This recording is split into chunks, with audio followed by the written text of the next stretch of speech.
Good morning, class 6.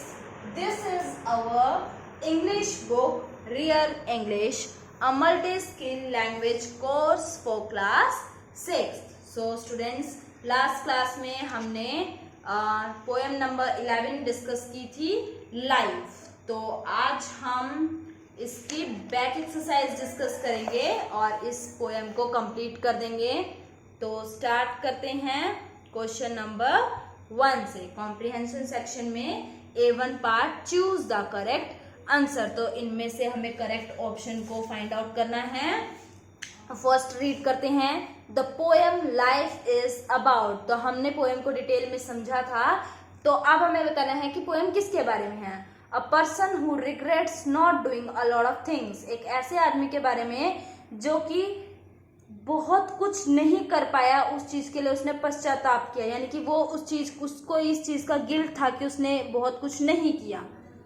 दूसरा option है a person who feels that he should live to his best capacity and hope that is the end everything would be that in the end everything would be all right. एक ऐसे आदमी के लिए जो सोचता है कि उसे जिंदगी को बहुत बेहतरीन तरीके से जीना है अंत तक, चाहे कुछ भी हो जाए और लास्ट में सब कुछ ठीक हो जाएगा. एक ऐसे सोचने वाले आदमी की थी ये कहानी. या फिर अ person who was so scared of the results that he gave up his dream. एक ऐसे आदमी के बारे में जो कि बहुत डरा हुआ था कि उसका क्या फैसला होगा या उसने जो किया है उसका क्या निष्कर्ष निकलेगा, और अपने सपनों को यही सोचते सोचते वो त्याग देता है. तो हमने ऐसा नहीं पढ़ा था. हमने तो पढ़ा था होप के बारे में कि चाहे कुछ भी हो लास्ट में सब कुछ ठीक हो ही जाएगा और पूरी ताकत के साथ अपनी जिंदगी को जिया जाए. तो ये थी फर्स्ट क्वेश्चन का बी ऑप्शन राइट हो जाएगा. सेकंड क्वेश्चन देखेंगे. What does the poet mean by let me but leave my life from year two year with forward faced and unreluctant soul. तो क्या मतलब है इस लाइन का, ये हमें बताना है.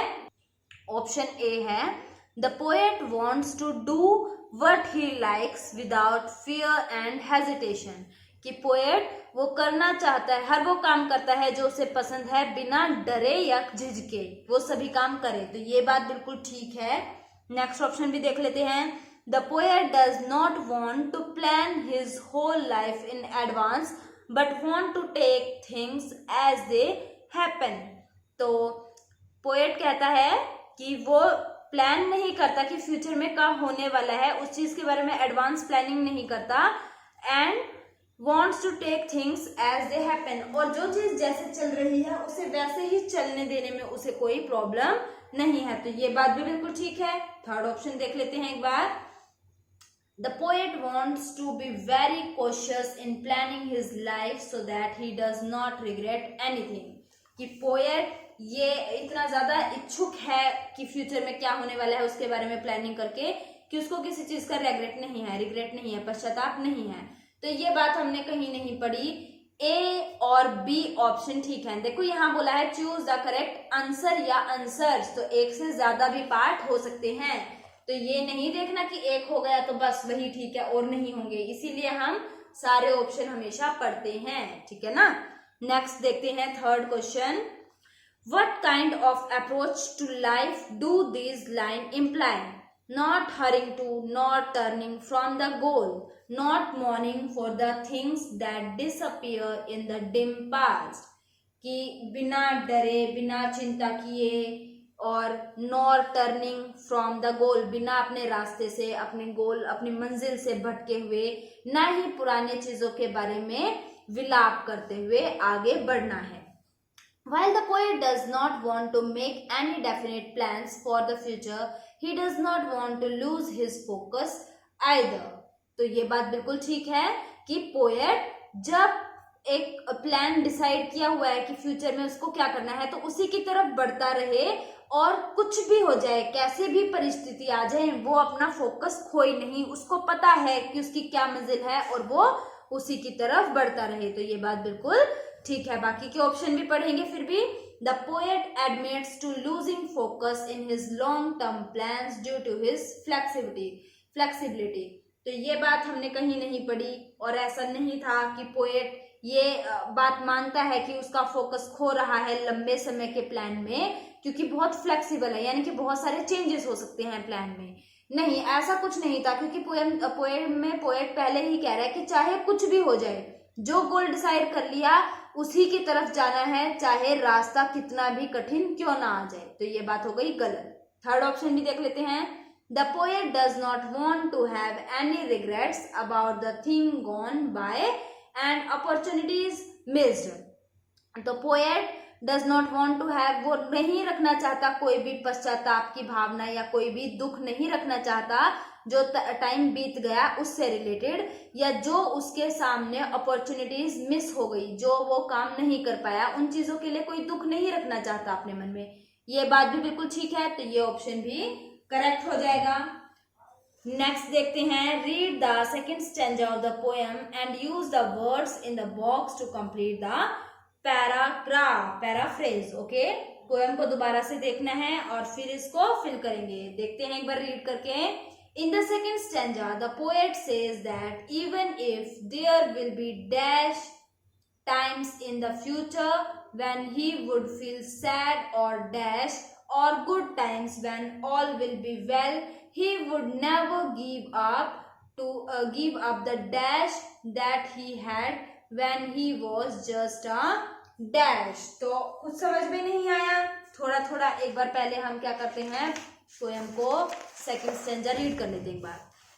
सो let the way wind up the hill और डाउन, ओवर रफ और smooth, the journey will be joy, still seeking what I sought when but a boy, new friendship, high adventure and a crown, my heart will keep the courage of the quest and hope the road's last turn will be the best. तो यहाँ poet ये कहना चाह रहा है, थोड़ा सा एक बार दोबारा से बता देती हूँ, कि चाहे कितने भी उतार चढ़ाव आए, कितनी भी ऊंचाइयां आ जाए, या कितने लो टाइम आए कि जब उसका कुछ नहीं हो रहा, सब कुछ गलत गलत हो रहा है, चाहे कितनी भी मुश्किल रास्ते आ जाए या बहुत आसानी से पार हो जाने वाले रास्ते आ जाए, जर्नी कैसी भी हो पर वो खुशी की होगी, यानी कि उसमें खुशी बनाए रखनी होगी। स्टिल सीकिंग, सीखते रहना है, बचपन से जो सीखा है वही आगे बढ़ाना है।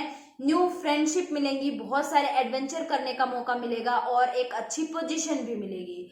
मेरा हार्ट, मेरा दिल के अंदर इतना साहस है कि वो जो क्वेश्चन, जिस सवाल के लिए वो निकला है, जिसकी खोज में, वो उसे ढूंढ कर रहेगा, और कितनी भी कठिनाइयां आ जाएं पर मुझे उम्मीद है कि जो मेरा फाइनल रोड होगा, जो आखिरी मेरा मोड़ होगा, जो मैं चुनूंगा, वही बिल्कुल ठीक निकलेगा। तो ये थी पोएम की लाइंस।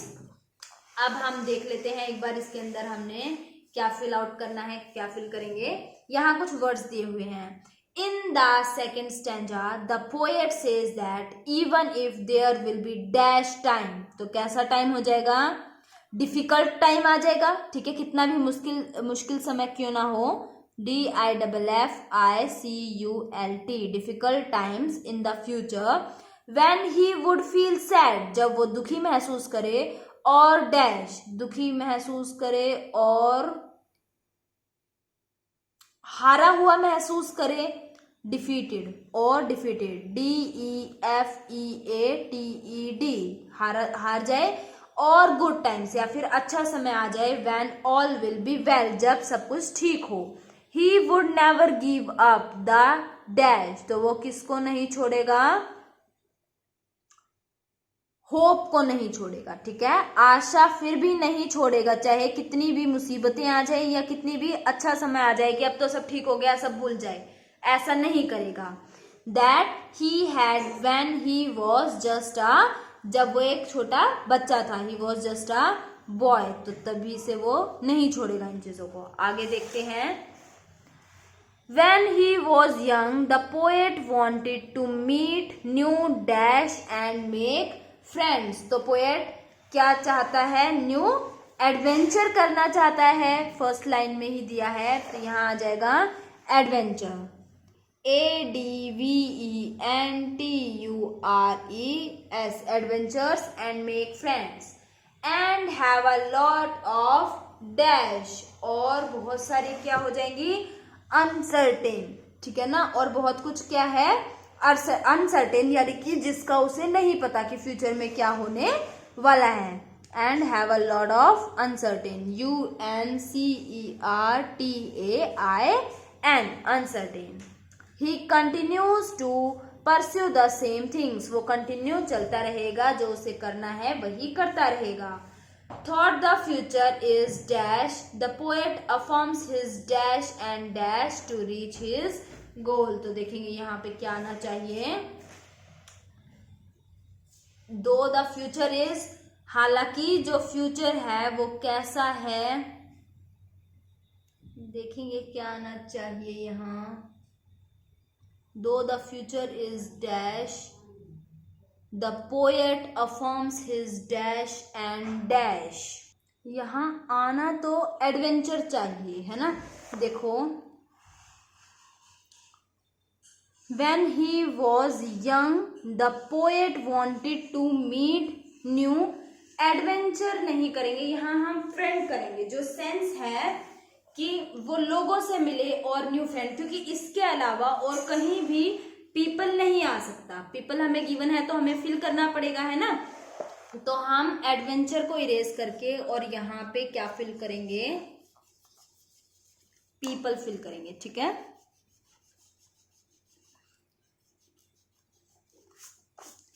तो यहाँ आ जाएगा पीपल, PEOPLE, कि वैन, जब वो बच्चा था, छोटा था, the poet wanted to meet new people, वो नए लोगों से मिलना चाहता था और उन्हें दोस्त बनाना चाहता था। And have a lot of, एक बार पोएम की लाइन दोबारा देखेंगे, new friendship, high adventure and a crown. Okay, ठीक है।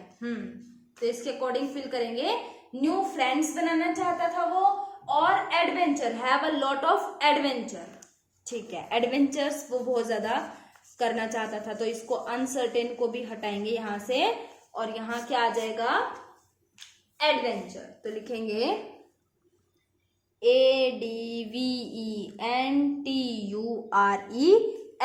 Adventures. Next, he continues to pursue the same things, वो आगे भी वही चीजें कंटिन्यू करना चाहेगा।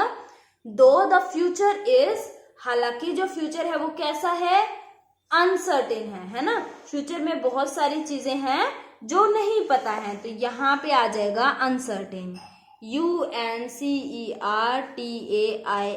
अनसर्टेन।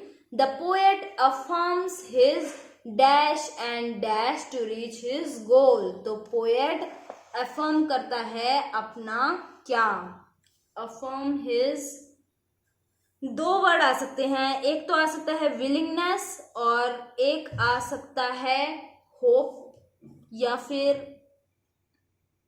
फेथ भी आ सकता है, देखते हैं। अच्छा, एक चीज और, हमने होप यहाँ ऑलरेडी लगा दिया है, तो विलिंगनेस और फेथ बचा है, तो हम देखते हैं इसे। The poet affirms his willingness and faith to reach his goal, ठीक है। कैसे भी लिख सकते हैं, the poet affirms his faith, कि उसके विश्वास है, FAITH, उसे पूरा विश्वास है, एंड उसकी इच्छा है कि वो अपने लक्ष्य तक पहुंच जाए, तो उसकी विल क्या होती है, इच्छा, WILLINGNESS, willingness to reach his goal, अपने लक्ष्य तक वो पहुंच जाए। He hopes that the best dash for his quest, best reward, है ना, क्योंकि यहाँ सिर्फ क्या बचा है, अब एक तो बचा है रिवॉर्ड, एक बचा है लास्ट, तो लास्ट फॉर हिज क्वेस्ट तो नहीं आएगा, रिवॉर्ड आ जाएगा, ठीक है। He hopes that the best reward, REWARD, reward for his quest would come at the last turn of life, तो यहाँ आ जाएगा LAST, last turn of life. तो ये हुई हमारी पोएम की second stanza complete. Sound and pronunciation देख लेते हैं एक बार। We find out the rhyme scheme of a poem by marking the ending of the last word of each line. All similar endings will be marked with the same letter as shown below. Okay. तो हमें क्या करना है, the rhyming scheme of the first stanza of life is dash. अच्छा, given है ये already, हमें यहाँ कुछ नहीं करना, बताया गया है कि राइमिंग स्कीम कैसे बनती है। तो देखो आपको मैं बता देती हूँ। ईयर, सोल, गोल, डिसअपियर। ईयर, डिसअपियर एक जैसे वर्ड हो गए, सोल, गोल एक जैसे वर्ड हो गए। तो जो फर्स्ट है इसको हमने ए नाम दे दिया, तो ये सेम तो नहीं है, तो इसको हम बी नाम देंगे, ए नहीं दे सकते। अब बी इसको दे दिया तो ये दोनों सेम हैं, सोल, गोल, तो इसीलिए ये दोनों भी रहेंगे। और ईयर, डिसअपियर जैसा था तो इन दोनों को हमने ए नाम रखा। डिसअपियर जैसा ही फियर है तो इसीलिए ये भी एक ही कैटेगरी में आएगा। अब होल अलग हो गया, होल सोल जैसा है, सोल, गोल, होल, तो इसको हमने बी नाम दिया। टोल भी बी जैसा ही है, होल, सोल, गोल जैसा है, तो टोल भी हो गया बी। अब cheer, cheer again year, disappear, cheer, तो यहाँ पे हो गया ए। तो इस अकॉर्डिंग राइमिंग स्कीम क्या हो गई, A B B A B B A. ठीक है, तो लास्ट वर्ड से हमें राइमिंग स्कीम का पता चलता है। अब read the 2 funny poems below, तो 2 नीचे फनी पोएम्स दी हुई है, मार्क देयर राइमिंग स्कीम। तो इसकी राइमिंग स्कीम आप खुद से मार्क करेंगे, एक मैं बता देती हूँ चलो, और सेकंड जो दी हुई है वो आप खुद से मार्क करेंगे। How doth the little crocodile by Lewis Carroll. तो देखेंगे क्रोकोडाइल, टेल, नाइल, स्केल। अगर क्रोकोडाइल को मैंने दे दिया ए नाम, क्रोकोडाइल और टेल सेम नहीं है, पर टेल और नाइल सेम है, तो इसको मैं बी दे देती हूँ। और अगर ये बी है तो ये भी क्या हो जाएगा, बी। क्रोकोडाइल, स्केल, तो एक सेकेंड, गलत हो जाएगा। क्रोकोडाइल और नाइल, डाइल, नाइल सेम है, तो ये अगर ए है तो ये भी क्या हो जाएगा, ए हो जाएगा। और टेल, स्केल सेम हो गए, तो ये भी है तो ये भी बी हो जाएगा। ठीक है, इस तरीके से ग्रीन, क्लॉज, इन, जॉज, ग्रीन और इन सेम हो गया। ठीक है, और क्लोज और जॉज सेम हो गया, तो ग्रीन को दे दिया, बी तक आ चुके हैं, तो यहाँ हो गया सी। पहले ये देखेंगे पीछे से तो नहीं मिल रही, क्रोकोडाइल, नाइल, ग्रीन अलग हो गई, तो ये हो गई सी। और ग्रीन और इन सेम है, तो यहाँ भी हो जाएगी सी। क्लोज को आप दे देंगे हम नाम डी, और जॉज इस जैसा ही है, तो ये भी हो जाएगा डी। ठीक है, तो ये हो गई इसकी राइमिंग स्कीम। नेक्स्ट भी देख लेते हैं, मैं ही करवा देती हूँ। ठीक है, the vulture bye Hillary Bellak. तो हिलैरी बेलॉक की हमने और भी पोएम आई थिंक पढ़ी हैं, शायद आपकी ही क्लास में पढ़ाई है मैंने। देखते हैं। ओके, यहाँ पे मील्स, वाई, फील्स, आई। मील्स को हम अगर ए दे रहे हैं, मील्स और फील्स सेम है, तो ये हो जाएगा ए। और वाई और आई सेम है, तो ये हो गए बी। अब बाल्ड, आल, बाल, आल सेम हो गए ना, तो ये हो गया ए बी सी, और ये भी सी। थिनर, डिनर, तो ये दोनों सेम, तो ये हो गए D, and this is also D. तो A B and C D, ये हो गई इसकी राइमिंग स्कीम। क्लियर है?